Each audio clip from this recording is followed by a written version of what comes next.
Hey,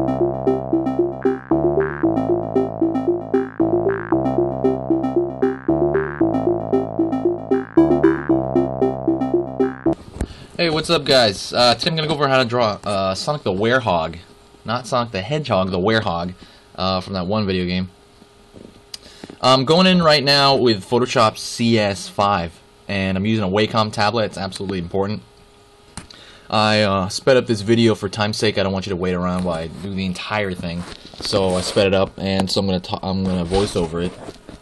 One of the first things I did was the line art. I just kind of blew through the line art really fast. I kind of just set it in there, and all I wanted was general proportion, general posing, and that's it for my line art. And then I'm going into color really quick.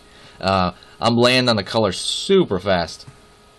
And one of the bigger reasons I'm doing that is I want just to get rid of, I want to kill the white of the page. I just want a bunch of colors on there, and I want to shape them out like I'm shaping clay or something like that.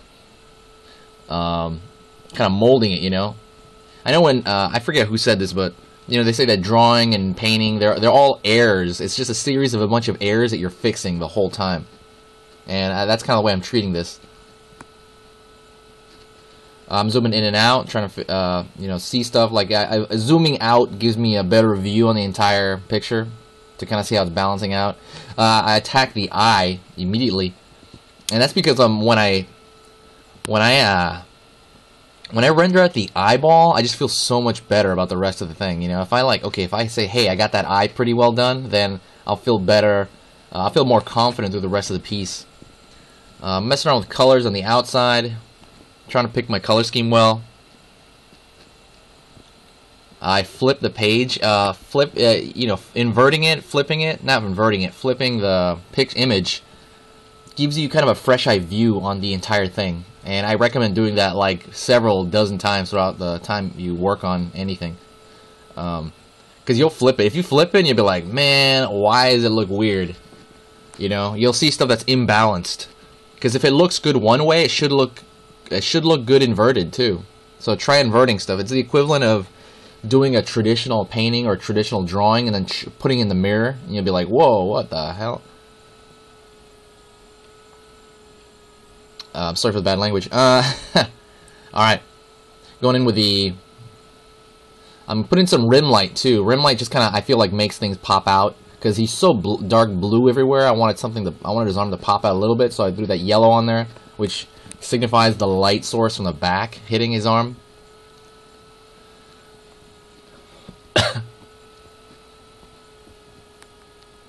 Right now I'm going over his foot. Right now I'm noodling. I got a lot of the things in there already. I'm just kind of noodling around, kind of fixing and, you know, smudging and, you know. Oh, through the entire process I'm using in the beginning I use a hard brush, a really hard-edged brush, and then I put the opacity pretty high.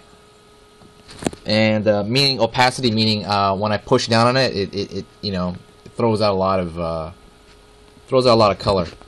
And then as I'm moving through his body and trying to like smooth stuff out, I change over to a soft brush and I actually lower the opacity. I make it a little more see-through.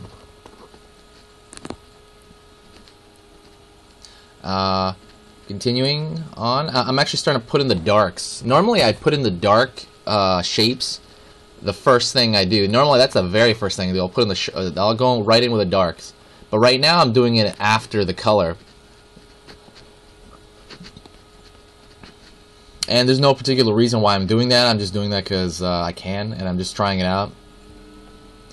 Mess around with the background. The background's looking really muddy and messy to me. So I kind of want to make it into something, like it's a shine coming from somewhere. Going back to his hand is a giant mashed potato ball I'm just trying to mess around with. Continuing to push that.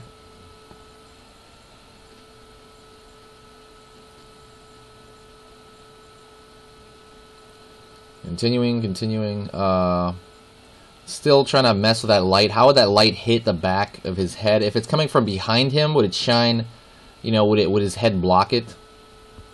And there's really no rule for that. I'm just kind of doing that because I think it looks nicer. It's hitting an open space next to an area. Going back to his hand, I kind of look at my own hand when I look at his hand. He does have 5 fingers still. He has claws though, but I'm not going to really throw them into the top hand. Continuing to mess with the background. Also, for color schemes, try to look at other, various pictures for color schemes. Different colors go, I mean, it's pretty much common knowledge. Some colors are just bad. They go together really bad. Try to find that medium, or try to find something that works in general. Opposing colors like, the kind of blue is on the cold side, yellow is on the hot side. So hot and cold tend to go pretty well, opposing each other. Going into his fangs, trying to render that out a little bit, trying to shade that out a little better. Putting a little more dark again on his chest. I'm trying to make the focal point very obvious. The focal point is obviously his face, even though his hand is right up on the camera. I'm really trying to put the darks more around his face area, and the way you find the focal point is the darkest dark is next to the lightest light. Usually that's the focal point. Some of the lightest light is in the background right now, so I want his entire, right now I want a primary focal point on his face, but then overall I also want his body to stand out from the rest of the background image, Going into the claws a little bit, putting it a little bit dark. It's actually overall in shadow because the light's not really hitting the front of his claw. Throwing in some fur shape on his arm, because at this point I kind of forgot that he's furry, like a little more furry than the other Sonic characters. Most of them. Around at the stomach. Right now I'm also just kind of like, I'll do a pass through. I'll go over it once, do a broad idea. Then I'll do kind of like a pass-through. I'll go over the entire thing again and try to straighten things out. Going into his hand. Continue again to kind of make it darker. I want it to stand out a little bit more. I'm just, again, finessing. I'm going to go over pretty soon how to shade light sources. So, alright guys, that's it for the videos. Thanks for watching. Please check out some of the other videos like Sonic. I did Knuckles. I'm going to do speed paintings of several of the Sonic characters, and then I'm going to do some other characters as well.